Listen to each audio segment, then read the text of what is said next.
Bonjour à toutes et à tous, on continue notre tour d'horizon des factions de route et on arrive maintenant aux deux dernières, les deux qui ont été, qui sont arrivées en fait, qui ont été proposées par la dernière extension Maraude.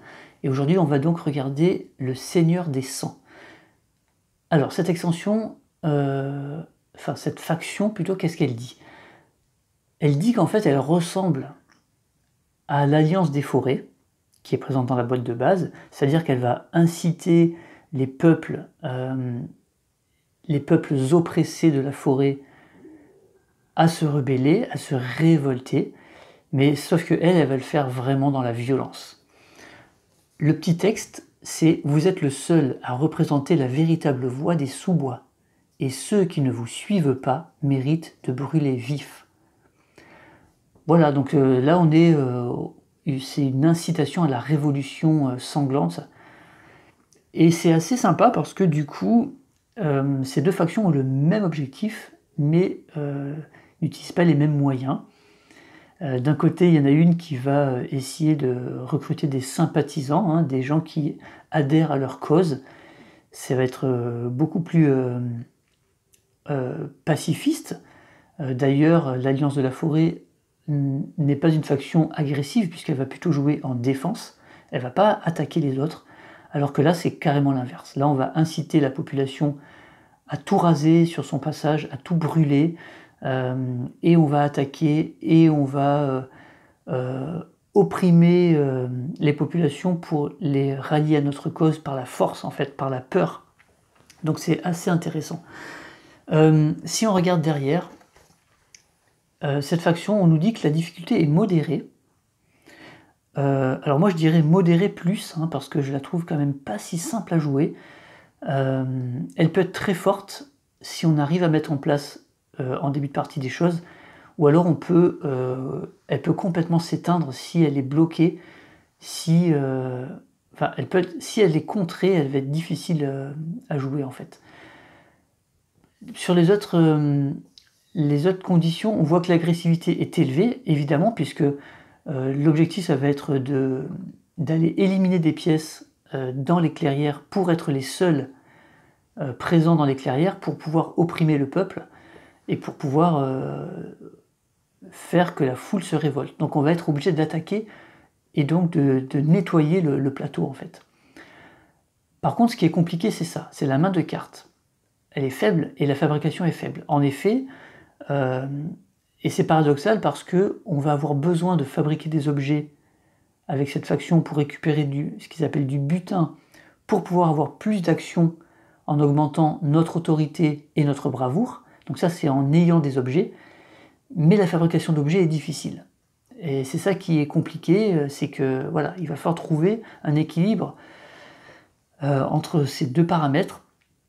Et parce que la main de cartes est faible, parce qu'on va devoir défausser des cartes pour à la fois essayer de construire des bastions qui vont nous être utiles pour fabriquer des objets, à la fois pour, si je vous montre en fait, pour inciter, l'incitation, donc c'est l'incitation à la révolte, donc c'est assez compliqué, voilà, donc il y a tout un cheminement à mettre en place, et si on n'arrive pas à le faire dès le début de partie, on risque d'être embêté et d'être coincé. C'est ce qui m'est arrivé sur la partie que je viens de faire pour me remettre en tête les règles, et j'ai été complètement étouffé par les IA. Je me suis fait rouler dessus littéralement, donc je vais me venger, c'est clair, mais voilà, ça m'a permis de bien voir où étaient les difficultés de cette faction. Ces paramètres particuliers, c'est le seigneur de guerre, donc c'est la seule faction qui a un seigneur de guerre. Et donc c'est assez sympa, vous allez voir. Le seigneur de guerre, il nous dit quoi?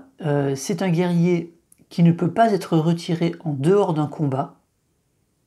Voilà, donc il n'y a que en combat qu'il peut mourir.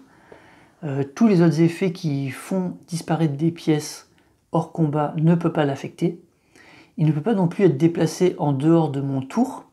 Donc tous les effets des autres qui pourraient déplacer des pièces, ils ne peuvent pas le faire avec le mien. Et il ne peut pas être placé autrement que par la nomination qui est là. Donc on commence avec le seigneur de guerre dans un coin de carte. Voilà, il commence avec 4 guerriers et un bastion. Et effectivement, l'objectif, ça va être de ne pas le perdre, parce que si on le perd, ça va être problématique. Mais avec les IA, c'est pas facile, hein. Pourtant, là, j'avais joué qu'avec les deux IA de base, hein, on va dire, mais c'est des IA qui sont assez difficiles à manœuvrer.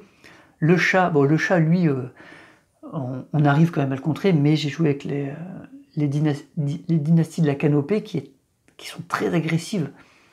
Et en plus, on va pas se mentir, il a eu un peu de chance. Donc voilà, mais c'est vrai qu'en multi, en gros, si... Alors attendez, parce que vous avez un reflet là.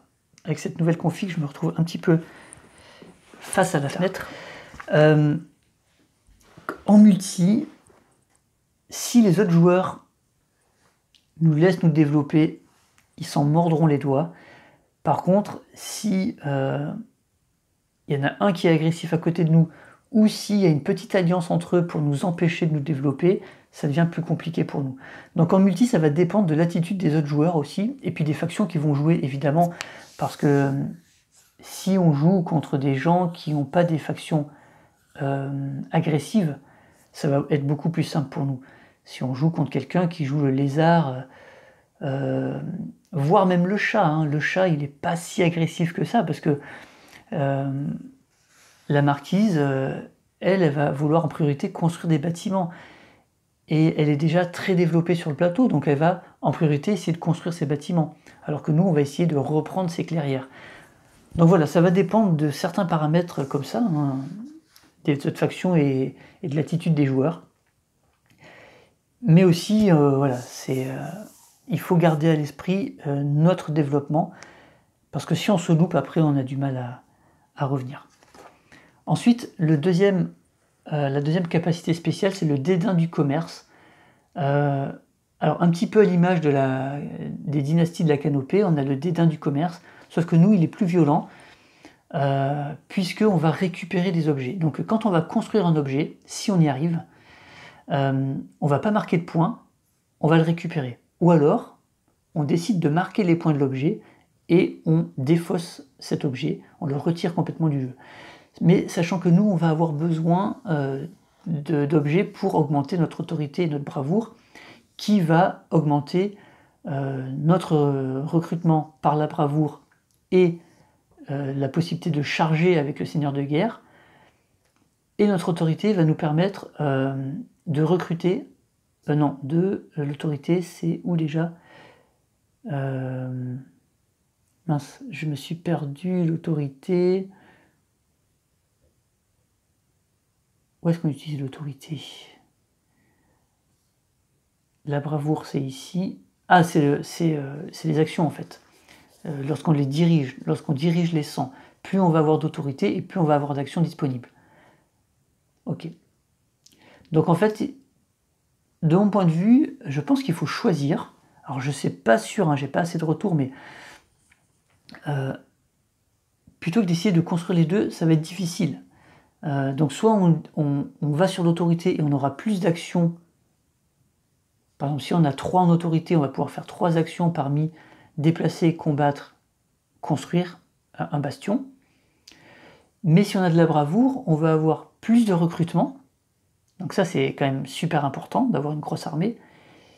Et on va pouvoir charger plusieurs fois et combattre plusieurs fois avec notre seigneur de guerre. Donc, soit on part sur... On augmente les deux une fois, comme ça on a 2 et 2, on est assez équilibré. Soit on essaye d'aller plus sur l'un que sur l'autre. Mais ça va aussi dépendre des objets qu'on va réussir à fabriquer, donc voilà, c'est pas évident. Sachant aussi que plus on va amasser de butin, plus notre seigneur de guerre, et ça on va le voir tout à l'heure, va être limité dans ses actions. Enfin, dans son comportement, on va dire. Mais ça on va le voir tout à l'heure. Ensuite, on a les pillards, et ça c'est une alternative à la construction d'objets, à la fabrication d'objets, puisque la fabrication est difficile avec cette faction. Du coup, ils ont compensé avec le fait qu'on puisse piller un autre joueur qui a lui déjà construit des objets sur sa case objets fabriqués. Comment ça se passe? Lorsqu'on attaque quelqu'un, on peut décider de le piller plutôt que de détruire ses unités. la contrepartie, c'est que du coup, lorsqu'on pille, on ne fait pas de dégâts, mais par contre, on va en recevoir. Et si à la fin du combat, on contrôle toujours la clairière, ben là, on peut piquer un objet à notre adversaire.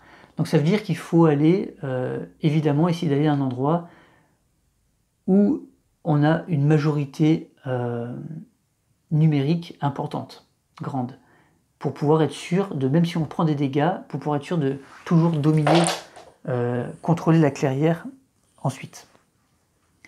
Ok, donc ça c'est très important, de ne pas oublier qu'on peut piller quelqu'un, et c'est vrai que je n'ai peut-être pas assez fait dans mes parties avec le Seigneur des Sangs. À revoir ça. Ensuite, comment se passe sa mise en place? Sa mise en place, on se met dans un angle, dans un coin, et il nous dit, si possible, de se mettre à l'opposé d'une autre faction qui démarre en coin. Là, dans cet exemple, c'était pas possible, puisque les chatons et les osios s'installent avant moi, donc ils prennent chacun un coin, et un coin qui est opposé. Donc moi, j'étais obligé de prendre, du coup, un des autres coins, et j'avais pas de choix. Mais sinon, il nous propose de nous mettre à l'opposé d'une clairière de départ, d'une clairière en coin de départ, pour être le plus loin possible d'un départ des autres. Mais voilà, là, j'ai pas pu le faire. Ensuite, on installe les ruines, parce que ça, c'est un autre avantage, c'est que maintenant, il n'y a plus uniquement le vagabond qui va jouer avec les ruines, il y a aussi le Seigneur des Sangs, et donc ça va être une troisième façon d'obtenir des objets. Donc on sait que les 4 objets des ruines sont une épée, une botte, alors tiens, on va regarder ce que je me souviens plus, un marteau, une épée, une botte et un sac. Donc on sait qu'on a ces objets-là, donc une botte, un sac ici, un marteau, une épée ici. Donc on a 2 pour la bravoure et 2 pour l'autorité. Et ça, c'est aussi quelque chose que je n'ai pas réussi à faire dans mes parties. C'est essayer d'aller chercher les objets qui sont dans les ruines. Voilà. Donc comme on a du mal à construire avec cette faction, on peut essayer de piller nos adversaires qui, eux, ont déjà fabriqué des objets, ou alors d'essayer d'aller mettre à sac une ruine, enfin une clairière où il y a une ruine, et donc récupérer l'objet qui est là. Donc voilà comment ils ont équilibré le fait qu'on a besoin d'objets, mais on n'arrive pas forcément à les fabriquer facilement. On a une alternative intéressante avec ces deux façons de fabriquer, enfin de récupérer des objets, autrement que par la fabrication. Donc on commence avec le guerrier le seigneur de guerre dans un coin, un bastion et 4 guerriers. Et on va essayer de s'étendre, donc de nettoyer cette première clairière pour pouvoir être le seul ici et donc opprimer le peuple lapin qui est là et l'inviter, l'inciter ou même l'obliger à prendre les armes et à devenir violent. Et ensuite on va se déplacer et faire la même chose, et ça va être notre objectif de nettoyer des clairières pour pouvoir mettre en révolte des foules. Alors dans la chronologie, comment ça se passe? Justement, en fait, on commence notre tour par raser. Donc là où on a créé une révolte dans les clairières, c'est très puissant parce que dans ces clairières-là où on a un jeton de foule, donc on verra tout à l'heure comment on l'obtient, on peut éliminer toutes les pièces adverses. C'est très fort. Les jetons, les bâtiments de tout le monde. Et si on est dans une ruine, on prend l'objet. Donc ça veut dire qu'après cette action, on est à nouveau tout seul dans cette clairière, et en plus on a potentiellement récupéré un objet. Et en plus de ça, la foule, en fait, la révolte, la révolution va s'étendre. On va lancer le dé, parce que c'est une particularité de cette faction, on lance le dé, et si jamais on tombe sur une clairière adjacente à une foule, on met une autre foule, et donc les foules vont s'étendre, la révolution va s'étendre comme ça, va se propager sur le plateau. Et donc là, c'est aussi un parallèle avec les clairières sympathisantes de l'Alliance, qui va s'étendre aussi comme ça, mais d'une façon un peu différente. Mais voilà, donc là, on voit vraiment le parallèle entre ces deux factions, qui est assez intéressant à noter. Donc une fois qu'on a nettoyé comme ça, on a rasé, on a mis le feu à la clairière, on a éliminé tout ce qu'il y avait, on peut recruter. Donc on va recruter donc déjà, là où il y a notre seigneur de guerre, autant de guerriers que notre niveau de bravoure. Donc on voit que la bravoure va être importante pour recruter beaucoup. Et puis un guerrier par bastion. Donc potentiellement on peut avoir un recrutement qui est très très fort si on a réussi à placer des bastions et si on a augmenté notre bravoure. Ensuite on va nommer notre seigneur de guerre si jamais il avait été éliminé au tour précédent. Donc on le remet sur le plateau en fait.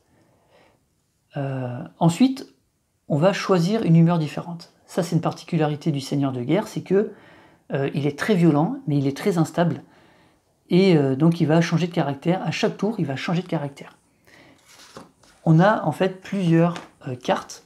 Donc on commence la partie à la mise en place avec le trait de caractère tenace, qui nous dit que on ignore la première perte subie lors d'un combat dans une clairière où il y a notre seigneur de guerre. Parce que ça c'est l'humeur de notre seigneur, là il est tenace. Mais à chaque tour on va devoir changer. Donc on passe à tenace et puis on en a plusieurs. On a généreux, on a furieux, on a bagarreur, on a grandiose, en liesse, impitoyable, amer. Chacun amène, on ne va pas les détailler là, mais chacun amène un pouvoir particulier qu'on va pouvoir utiliser à chaque tour et pour un seul tour, puisqu'on va à chaque fois changer. Mais il y a un petit twist, évidemment, c'est que plus on va amasser, j'en ai parlé tout à l'heure, de butin, donc plus on va avoir d'objets, et moins on va avoir de choix disponibles pour le choix du caractère, de l'humeur de notre seigneur. C'est-à-dire que si j'ai déjà une épée dans mon butin, eh ben, je ne peux plus être furieux. Et donc, vous voyez un peu l'équilibre. Plus on va avoir d'objets, et moins on va avoir de choix sur l'humeur de notre seigneur. Et d'ailleurs, ils ont prévu le coup, puisque si on a effectivement tous les objets, on a réussi à récupérer tous les objets, et ben la seule humeur qu'on peut avoir, c'est être généreux, puisqu'on a déjà un butin qui déborde, donc on va être généreux, et le pouvoir, c'est qu'on peut retirer des objets pour placer des guerriers, donc on va donner des objets pour recruter, et donc potentiellement, on va se séparer des objets qui sont associés à une humeur qui va nous intéresser, évidemment. Donc vous voyez un peu la mécanique de jeu, elle est vraiment très intéressante. J'aime beaucoup. Une fois qu'on a fait ça, on passe au jour. Donc on va essayer de fabriquer des objets, donc là c'est pareil que les autres, en fonction de nos cartes qu'on a en main. Donc par exemple, fabriquer un café chaud avec des bastions dans des clairières souris, marquer les points de victoire si on retire la carte, ou alors placer le café sur notre plateau, ici, donc augmenter notre bravoure, mais ne pas marquer les points. Voilà. Ensuite, on va faire nos actions, on va diriger, en fait, en tant que seigneur de guerre, on va diriger nos guerriers.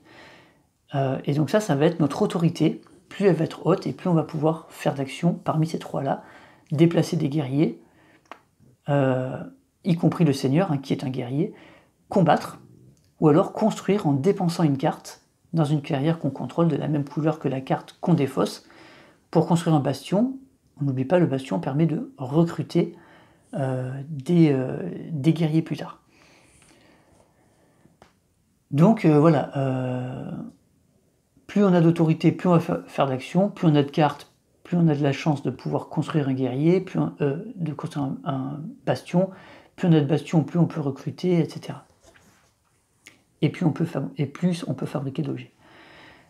Ensuite, on a, dans la limite de notre bravoure, donc plus on a de bravoure, plus on peut faire cette action, plus on peut la faire 2 fois, puisque c'est autant de fois que souhaité dans la limite de votre bravoure. On peut déplacer son seigneur de guerre avec des guerriers, et puis combattre.